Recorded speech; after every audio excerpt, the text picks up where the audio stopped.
Hello friends, আজ আমরা আপনাদের কাঁচা আমের চাটনি বানিয়ে দেখাচ্ছি। তার জন্য প্রথমে কাঁচা আম নিতে হবে এবং মিক্সার গ্রাইন্ডারে আমটি একদম পেস্ট করে নেবেন।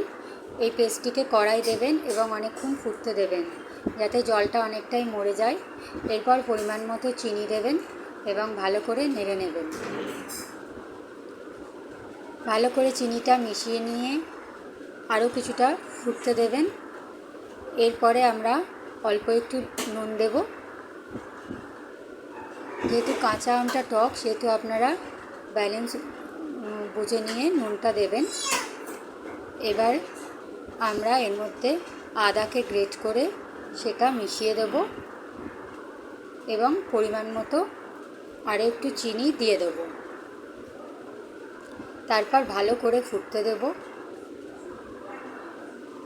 যখন চিনিটা পুরোপুরি গলে যাবে এবং এটা একটু শুকনো শুকনো হয়ে আসবে, তখন আমরা ওপর থেকে ভাজা মশলা ছড়িয়ে দেব।